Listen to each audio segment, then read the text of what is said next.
हम चाहते हैं कि दुनिया को अच्छे इंसान दे दें हम। अब जिस तरह की जो हेट पॉलिटिक्स है, जैसे मैंने कहा, इतनी परसिक्यूटेड ये पूरी कौम बन चुकी है, ऐसे में एक माइनॉरिटी स्कूल या मुस्लिम स्कूल और आपके जैसे लोग, क्या उम्मीद आप दे रहे हैं? क्या सब कुछ ख़त्म हो चुका है हिंदुस्तान में? क्या जो मुसलमानों का जो भविष्य है, जो उनका फ्यूचर है, उसे कैसे देखते हैं? वो क्या अंधेरे में है ये फ्यूचर, या इसमें कोई चिराग है, कोई रोशनी है? मैं इसको इस तरह देखता हूँ कि these are not the worst times on the Muslims. Not the worst not the time, worst time. सबसे बुरा वक्त नहीं है सबसे ये। बुरा वक्त तो नहीं है बिल्कुल भी। सबसे बुरा वक्त वो था जब इराक़ में मंगोल्स ने मुसलमानों को अटैक किया था। फिर अगर आप हिस्ट्री पढ़ेंगे तो आप देखेंगे कि उससे बुरा वक्त मुसलमानों पे आज तक नहीं आया है। फिर उस वक्त से लेकर उसकी हिस्ट्री की बैकड्रॉप ये है कि those the same Mongols who killed, butchered, massacred, raped, looted the Muslims ultimately became Muslims. So these are not the worst times. These are not the worst times. Even in these times, we still have hope. We still have time in hand. What मैं I'm अगर asking सिर्फ for. आपसे एक global perspective ना सही कि हिंदुस्तान के ही सिर्फ एक उसी की पेरिफेरी में, उसी नज़रिए से आपकी छोटी सी ज़िंदगी, थोड़ी सी आपसे थोड़ी बड़ी मेरी ज़िंदगी, अगर इसी में हम देखने की कोशिश करें पिछले जितने 12 साल में नरेंद्र मोदी सरकार में, तो अगर हिंदुस्तान के पर्सपेक्टिव में देखें, क्या करेगा मुसलमान? these are क्या the worst करे? times. These are the worst times. तो अगर क्या करे हिंदुस्तान के मुसलमान? पर्सपेक्टिव में देखेंगे, these are the worst times. मुसलमान क्या कर सकता है? मुसलमान नंबर 1 अपने दिल में इतनी मोहब्बत भर ले, इतनी मोहब्बत भर ले जो ऑलरेडी है मुसलमानों के दिल में। अगर आप एक मुसलमानों से जाकर पूछेंगे, अगर मसलन यूजुअली क्या होता है, द वॉट अबाउटरी गैंग, 10 इंस्टेंसेस ऐसे हुए कि मॉब लिंचिंग के, 10 मुसलमानों को मॉब लिंच करके मारा गया, सब खामोश। एक मुसलमान ने किसी एक जगह जाकर किसी एक छोटी सी कमी कर दी, चोरी कर लिया, तो फिर वो वॉट अबाउटरी गैंग आ जाएगा, देखो मुसलमानों ने ये किया, what about Muslims, what about Muslims. पर जो समझने वाली बात है कि मुसलमानों के ऊपर there is no Muslim body sitting to give them impunity. कोई मुसलमान की लीडरशिप बॉडी ये नहीं कह रही है कि हिंदुओं से नफरत करो, ये नहीं कह रही हिंदुओं को मारो। मसलन किसी एक मुसलमान ने नफरत कर लिया, विच इज़ 0.1%, पर 99.9% मुसलमान इस मुल्क का हिंदुओं से मोहब्बत करता है। और मैं ये चाहता हूँ कि उस मोहब्बत को जितना बढ़ाया जाए, और मैं ये मानता हूँ अ perfume in a bottle cannot be felt unless it is sprayed. In the same manner, love in the heart cannot be felt unless expressed. वाह, क्या बात है। So मैं ये मानता हूँ कि मुसलमानों को उस मोहब्बत को जाहिर करना होगा। कैसे? आप उनके फेस्टिवल्स पे जाइए, उनके साथ रिश्ता कायम कीजिए, उनके साथ उनके फेस्टिवल्स पे आप खाना बांटिए, उनको हेल्प कीजिए, उनके साथ आप कंधे से कंधा मिलाकर उनको हेल्प कीजिए। मसलन ये स्कूल खोला हूँ मैं ओपन दावत दे रहा हूँ कि मैं चाहता हूँ कि यहाँ पे ज़्यादा से ज़्यादा हिंदू बच्चों को मैं पढ़ाऊँ। मैं हिंदू बच्चे आए, क्रिश्चियन बच्चे आए, मैं 10,000 बच्चे यहाँ पढ़ाना चाहता हूँ। I want to teach non Muslim kids. यहाँ आसपास के गांव हैं, मैं मुसलसल जाके एक बच्चों से कहता हूँ कि आइए हमारे पास, we have the best teachers, come take tuition from us. उनको आप अच्छे हॉस्पिटल्स कायम कीजिए और हिंदुओं के इलाज कीजिए, आप अच्छे स्कूल्स बनाइए, आप हिंदुओं को तालीम दीजिए। आप एक तरफ वो ताकतें हैं जो कहती रहेंगी मुसलमान तुम्हारा दुश्मन, मुसलमान तुम्हारा दुश्मन, मुसलमान तुम्हारा दुश्मन। दूसरी तरफ एक ऐसी ताकत खड़ी हो जाए जो ये कहे कि तुम्हें इलाज चाहिए, हमारे पास आओ, तुम्हें घर चाहिए, हमारे पास आओ, तुम्हें शरण चाहिए, हमारे पास आओ, तुम्हें तालीम चाहिए, हमारे पास आओ, और उन सबसे बढ़कर तुम्हें मोहब्बत चाहिए, हमारे वो तो हम पास हैं। क्या बात है, हमारे वाह, पास बहुत है। अच्छा लगा मुझे सुनकर। मुझे उन यतीम बच्चों की कहानी बताइए जिससे पूरी कहानी शुरू हुई। तो पूरी कहानी इस दर्द से शुरू हुई कि मुझसे जो है गुर्बत देखी नहीं जाती। I was unable to see pain. The very sight of poverty was unbearable to me. और आज भी ऐसा ही है कि मैं गुर्बत को देखता हूँ तो मेरा दिल मचल जाता है, मेरी आंखें नम हो जाती है, और मैं कहता हूँ या अल्लाह, ए खुदा, काश कि मेरे पास इतने पैसे होते कि मैं पूरी दुनिया की गरीबी मिटा सकता। So that is an innate quality in me. वो अल्लाह की तरफ से, ऊपर वाले की तरफ से एक ख़ास फितरत मेरे अंदर है। अब इस फितरत की वजह से ये सारी चीज़ें आप देख पा रहे हैं। तो मैं सिर्फ 18 साल का था और अपने आप से मैं सवाल पूछा कि मैं क्या कर सकता हूँ, क्या मैं पूरी दुनिया को बदल सकता हूँ? जवाब है नहीं। तो मैं क्या कर सकता हूँ? तो 18 साल की उम्र में मैंने ये कहा कि मैं 10, और मैं आसपास देख रहा था कि दुनिया के लीडर्स क्या कर रहे हैं, SDG goals, no hunger, no poverty वगैरह वगैरह, पर all of these are just talks, all of these are just शोशेबाजी।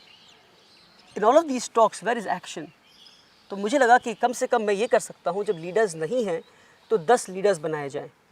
और वो सफ़र वहाँ से शुरू हुई कि 10 बच्चों को मैं गोद लेता हूँ एट द एज ऑफ 18, और 10 बच्चों को गोद लेकर मैं उन्हें लीडर्स बनाता हूँ जो इस दुनिया को बदलेंगे, और वन लाइन स्टेटमेंट, इस दुनिया से और स्पेशली इस मुल्क से गरीबी को दूर करेंगे।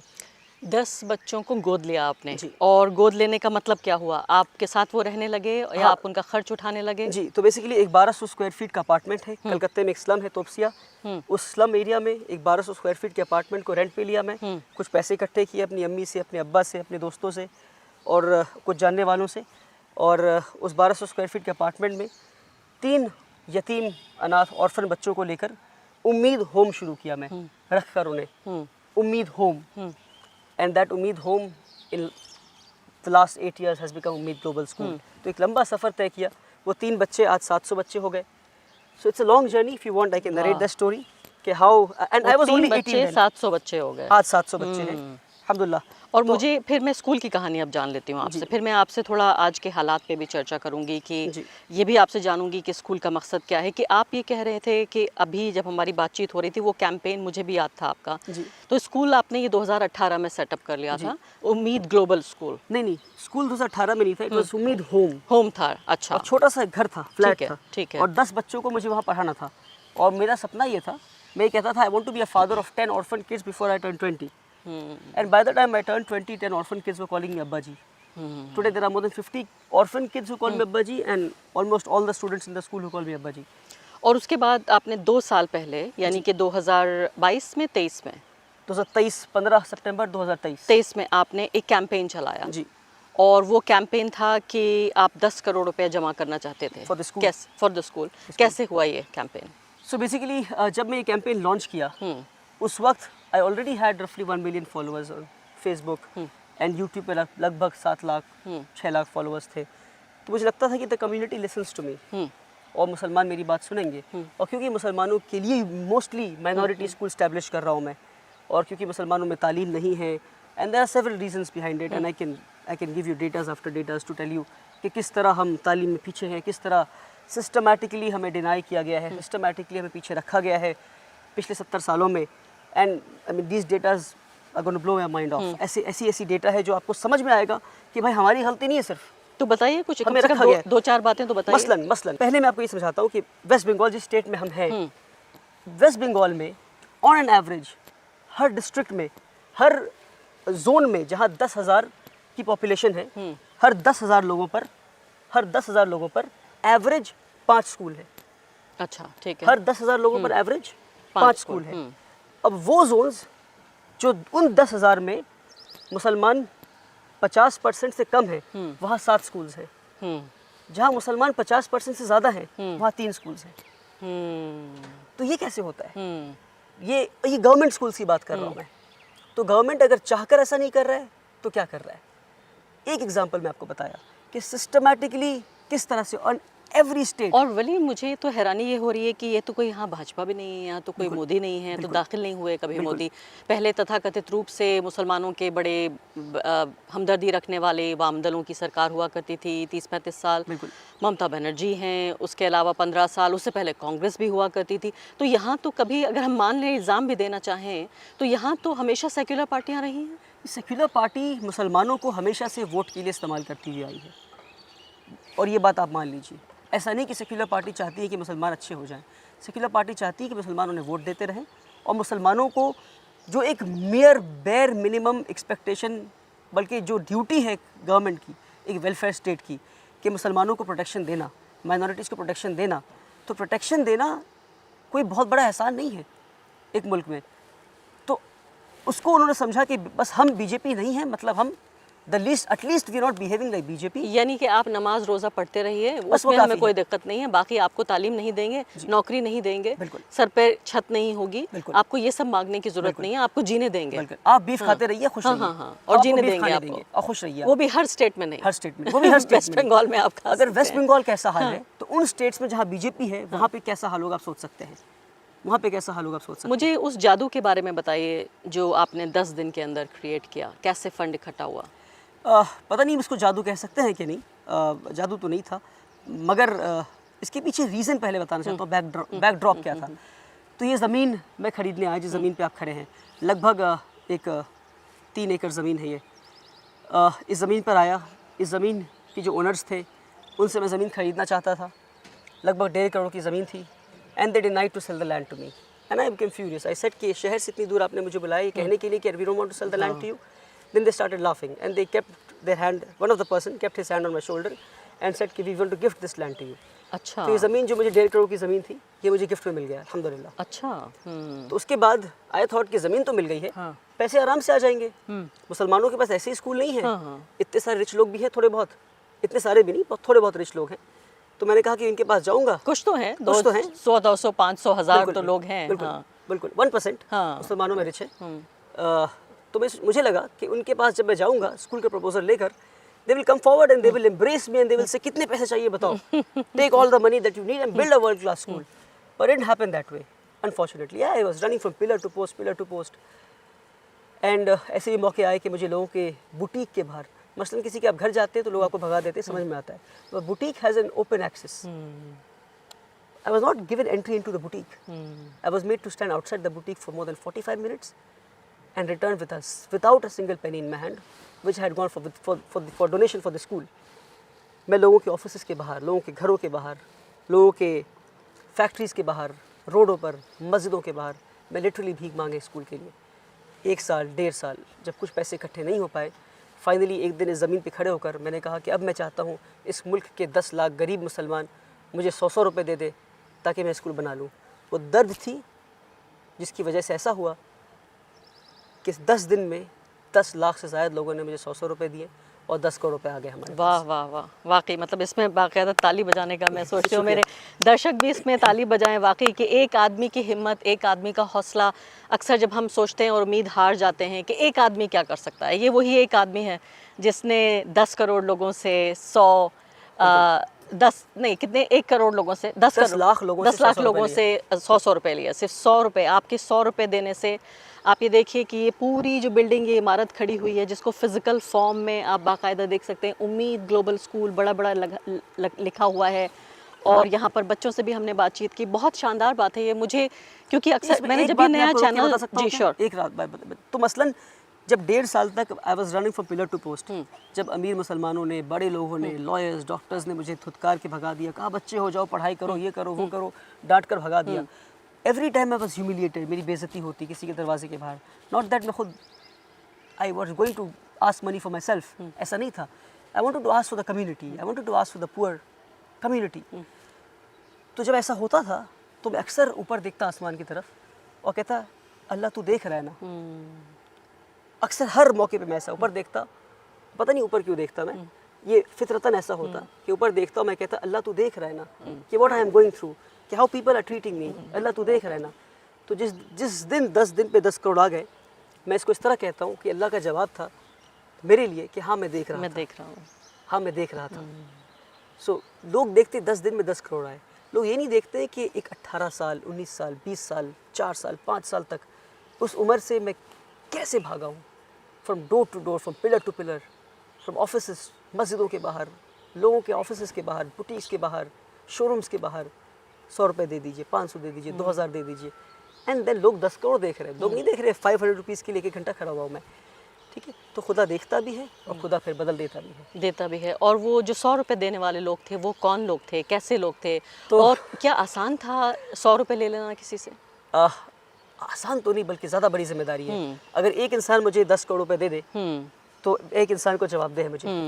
10 लाख लोगों ने मुझे 10 करोड़ रुपए दिए, 100 रुपए। I am answerable to 10 lakh people now.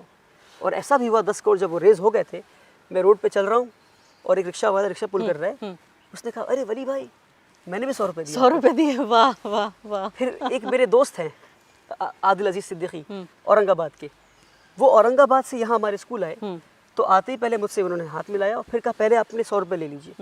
मैंने कहा कि भाई ये 100 रुपये आप क्यों दे रहे हैं, आपने तो ट्रांसफर कर दीजिए ऑनलाइन। तो ही सेड नहीं। When I was packing my bag I was telling my wife कि मैं वली से मिलने जा रहा हूँ। तो जो मेरे घर में डोमेस्टिक हेल्प है वो झाड़ू लगा रही थी, शी सेड वो कलकत्ते वाले वली रहमानी, तो आई सेड हाँ। तो शी सेड मैं 100 रुपये नहीं दे पाई अब तक क्योंकि मेरे पास फ़ोन पे नहीं है, तो मेरे 100 रुपये ले लीजिए, उन्हें पहुँचा दीजिएगा।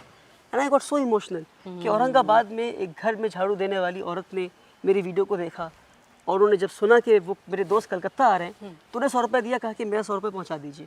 तो मैं ये कहता हूँ कि ये हार्ड अर्नड गरीबों के पसीनों पे खून के कमाए हुए पैसों से बनी हुई ये बिल्डिंग है और इसीलिए इतनी खूबसूरत भी है ये, क्योंकि ये गरीबों का सुकून भी है। हाँ, बहुत अच्छा ये लग रहा है, क्योंकि मैं तो अक्सर, आप मेरी दुनिया जानते भी हैं नहीं भी जानते हैं, मेरी दुनिया कुछ ऐसी है जिसमें मैं सुबह उठती हूँ और देखती हूँ कि आज किस गरीब को परेशान किया जा रहा है, आज किस मज़दूर को पीटा गया, आज किस मुसलमान की लिंचिंग हुई, आज किस औरत की, दलित औरत की ख़ासकर उसकी आबरू उतारी गई, उसके साथ सेक्सुअल वायलेंस हुआ। ये मेरी दुनिया है और यही उठते ही मेरे अखबार में भी यही छपा होता है, फिर मुझे लोगों को यही चीज़ें बतानी होती हैं। और आज ये बहुत अलग और बड़ा नायाब सा दिन है कि मैं एक ऐसी जगह पर आ गई हूँ जिसको आप उम्मीद हाउस कह रहे थे, उम्मीद होम कह रहे वो थे। कहते थे। मेरे लिए ये उम्मीद होम ही है। हाँ, ये आज भी स्कूल उम्मीद होम है, बिल्कुल। मुझे बहुत उम्मीद यहाँ आके मिली है। और जब मैंने ये चैनल शुरू किया था वली साहब, इसको 5-6 महीने हुए हैं सिर्फ, और तब मैंने कहा था कि मैं करना चाहती हूँ जर्नलिज्म ऑफ होप, उम्मीद की पत्रकारिता। जी। तो मैंने कहा था कि पत्रकारिता, ईमान और उम्मीद के नाम, ये टैगलाइन है चैनल की। ओके। आपके पास ईमान भी है और आपके पास उम्मीद भी है। बिल्कुल। मुझे लगता है कि मैंने शायद आप कैसे जैसे लोगों को ही शोकेस करने के लिए, उनको आम लोगों तक पहुंचाने के लिए, उनको इंस्पिरेशन देने के लिए इस चैनल की शुरुआत की है। जब आप मीडिया को देखते हैं और मीडिया किस तरह से दुनिया को देख रहा है, और किस तरह से नरेंद्र मोदी के काल में मीडिया का जो पूरा पतन हम देख रहे हैं, collapse of the main stream media, कैसे देखते हैं आप? और जब उसमें फिर ये एक स्कूल खड़ा होता है बिल्कुल। जिसका नाम है, और ये मुस्लिम स्कूल है, क्या हम इसे ये बोलेंगे? माइनॉरिटी स्कूल कह सकते हैं, Muslim minority school. Article 30 of the Indian constitution gives us the right to establish minority schools. उस राइट के तहत हमने माइनॉरिटी स्कूल कायम किया है, जिस स्कूल में हम मुस्लिम कल्चर को बचाते हुए, मुस्लिम स्टेटस को बचाते हुए मुसलमानों को तालीम देंगे और हर धर्म के बच्चों को तालीम देंगे जो यहाँ आकर पढ़ना चाहते हैं और हमसे फ़ायदा उठाना चाहते हैं। लड़कियाँ कितनी हैं, लड़के कितने हैं? 30-70 रेशियो है बच्चे और बच्चियों के। मगर मैं ये चाहता हूँ, और क्योंकि मैं as an educationist point of view अगर आप मुझसे पूछेंगे तो मैं तो चाहता हूँ कि इसे ऑल गर्ल्स स्कूल बना दूँ, क्योंकि जैसा रिस्पॉन्स और जैसी डिसिप्लिन और जैसी प्यारी हमारी बच्चियाँ हैं, boys give us tough time but not the girls. Girls it's easy to educate them. उनके बड़े ख्वाब हैं, उनके बड़े अरमान हैं, और हमें दिखता है कि वो बच्चियों को अगर तालीम हासिल करने का मौका दिया जाए तो सिर्फ बच्चियाँ ही इस मुल्क के मुस्तकबिल को बदल सकती हैं। सिर्फ उन्हें तालीम दे दे तो बदल देंगी वो। अगर सिर्फ बच्चों को तालीम दे दे तो वो हमारे मुल्क के मुस्तकबिल को बदल सकती तो है। एक तरफ वो लोग हैं, वो बच्चे हैं जिनके जहर भरा जा रहा है, जिनके दिलो दिमाग में, जो मुस्लिम बच्चों से कहते हैं दिल्ली के स्कूलों में, उत्तर प्रदेश के स्कूलों में कि तुम तो पाकिस्तानी हो, तुम तो आतंकवादी हो। अब उसके जवाब में आपने ये माइनॉरिटी स्कूल खड़ा कर दिया है। तो ये एक तरह का आइलैंड है क्या? ये मैं ये भी तो समझ रही हूँ कि आपके बच्चे जब बाहर निकलेंगे और असली दुनिया को फेस करेंगे तो उन्हें बड़ा झटका लगेगा, बड़ा हार्ट ब्रेक होगा। नहीं, ऐसा आपको ऐसा लग रहा है इसलिए क्योंकि अगर आप हमारे बच्चों से बैठकर बात करेंगे तो आपको एहसास होगा कि हमारे स्कूल में नॉन मुस्लिम बच्चे भी कई हैं। मसलन बहुत कम है इस वक्त, मगर हम चाहते हैं कि नॉन मुस्लिम बच्चे भी आ जाएं। पर हम नहीं चाहते कि एक आइलैंड बन के रहे, एक बबल बन के रहे जहाँ बच्चों को नहीं पता है कि दुनिया में क्या हो रहा है। जिसके लिए हम नॉन मुस्लिम बच्चों से बच्चों को मिलाते हैं। नॉन मुस्लिम बच्चे हम चाहते हैं यहाँ पे आके हमारे साथ पढ़ें, और एक ऐसे हमारा स्कूल का कल्चर जो है वो इंडिया के कल्चर से मुख्तलिफ ना हो। हमारा स्कूल का कल्चर और इंडिया कल्चर एक जैसा दिखे। बिल्कुल, हम ये चाहते हैं और ऐसा ही है। हमारे बच्चों से अगर बात करेंगे तो उन्हें पता है कि मुल्क में कितनी नफ़रत है, उन्हें भी दर्द है और वो चाहते हैं इस नफ़रत को दूर करें। क्यों? क्योंकि वो न्यूज़ पढ़ते हैं, और हमारे जब बच्चों से बात करेंगे तो आपको एहसास होगा कि हमारे बच्चे न्यूज़ पढ़ते हैं। उन्हें पता है कि स्टेट में क्या हो रहा है, उन्हें पता है मुल्क में क्या हो रहा है, उन्हें पता है कि इंटरनेशनली डोनाल्ड ट्रंप आज क्या कर रहा है। हमारे बच्चों को इन बातों का इल्म है। ऐसा नहीं है कि कोई बबल में जी रहे हैं। ऐसा नहीं कि उन्हें चार दीवारी उन्हें बंद कर दिया, उन्हें पता नहीं कि दुनिया में क्या हो रहा है। तो अब आखिरी कुछ सवालों पे मैं आ जाती हूँ। उसमें सबसे पहले ये है कि जो आज की तारीख में है, सबसे परसिक्यूटेड, सबसे सताया हुआ जो समुदाय है वो मुस्लिम समुदाय है। मुझे ये कहने में बिल्कुल झिझक नहीं है। हाँ, ईसाइयों को भी सताया जाता है, दलितों को भी परेशान किया जा रहा है, मजदूर किसान वो भी निशाने पर हैं, लेकिन जो एक दुश्मन, एक नेशनल एनिमी के तौर पे जिसको प्रोजेक्ट किया गया है वो है हिंदुस्तान के मुसलमान। ऐसे में क्या आप ये चाहते हैं कि ये स्कूल बड़ा हो और फिर एक यूनिवर्सिटी बने और एक कॉलेज और फिर यूनिवर्सिटी बन जाए? क्या सर सैयद अहमद ख़ान से कोई आप इंस्पिरेशन लेते हैं? नहीं, बिल्कुल सर सैयद अहमद ख़ान हम सब के इंस्पिरेशन है, मगर मैं नहीं चाहता मैं स्कूल यूनिवर्सिटी बने। अच्छा। I am against the concept of establishing universities and schools at the moment. Okay. Why? There are hundreds of colleges and universities जहाँ पे कुर्सियाँ खाली हैं, पर मुसलमान बच्चे उन कुर्सियों तक पहुँच नहीं पा रहे हैं। Unfortunately even in AMU there are several faculties, there are several ऐसे कई शोबे हैं जहाँ पे कुर्सियाँ नहीं भर रही हैं। And on a very very honest note, तो आज क्या ज़रूरत है? आज ज़रूरत है कि हम प्राइमरी एजुकेशन दें, फीडर स्कूलों की ज़रूरत फीडर स्कूलों की ज़रूरत है। अगर हम कॉलेज बना भी लेते हैं, are we going to be able to make a college something like IIT, something like AIIMS, something like IIMs? हम नहीं बना सकते। Something like ISB, something like IIT, something like IISER, NISER, नहीं बना सकते हैं। तो बड़ी आप शानदार बात कह रहे हैं, और शायद ये हमारे दर्शकों के लिए एक तरह से आंखें खोलने का एक काम भी करेगा कि हमें कॉलेज से ज़्यादा, हायर एजुकेशन से ज़्यादा हमें जो स्कूल एजुकेशन है उस पर फोकस करना है इस वक्त। और शायद फिर अगली नस्ल जो ये बच्चे इस स्कूल से पढ़कर जाएंगे, they will make an IIT, they will make a college better than IIT, because they have got a world class education. तो क्या ये जैसे माना माइनॉरिटी स्कूल है, इसमें बड़ी तादाद आप बता रहे हैं मेजॉरिटी मुसलमानों की है, क्या कोई मॉडल मुस्लिम बनाने की आप कोशिश कर रहे हैं? कोई ढांचा है आपके पास? ये बिल्कुल एक मॉडल ह्यूमन बीइंग बनाने की कोशिश कर रहे हैं हम। इंसान, आज दुनिया को किसी की ज़रूरत नहीं, सिर्फ इंसानों की ज़रूरत है। आज चलता हुआ आपको इंसान दिखता है, मगर उसके अंदर है हैवान। आप सिर्फ गूगल करके देखें, सिर्फ गूगल करें आप कि सास को, सिर्फ इतना लिखें सास को, तो पता है रिजल्ट्स क्या आएंगे? सास को जहर कैसे दिया जाए, सास को मारा कैसे जाए, सास को ये कैसे किया जाए। आप लिखे पति को जादू कैसे किया जाए, पति को अपने वश में कैसे किया जाए, पत्नी को मारा कैसे जाए, पत्नी को बेवकूफ़ कैसे बनाया जाए। सर्च कर रहे हैं लोग ये। आप सिर्फ गूगल करें, search engine will give you results, these results. So there is so much distrust in the society. आज इंसान का ढांचा तो है, पर इंसान अंदर नहीं है, अंदर हैवान है। तो और आप कह सारे रहे हैं एजुकेशन एक सिस्टम मॉडल हिंदू या मुसलमान बनने से पहले आप एक अच्छा इंसान अपने बस अपने अच्छा स्कूल में इंसान बन बनाना जाए ना, चाहते हैं। अच्छा इंसान बन जाए। हम बच्चों को कुरान पढ़ाकर अच्छा इंसान बनाना चाहते हैं, दीनियात पढ़ाकर चलना चाहते हैं। आप हमारे पास आएँ, हम आपको बिना कुरान के, अगर नॉन मुस्लिम बच्चा आता है, नॉट नेसेसरली कि कुरान के ज़रिए बनेंगे आप, बिना कुरान के अच्छा इंसान बनेंगे आप।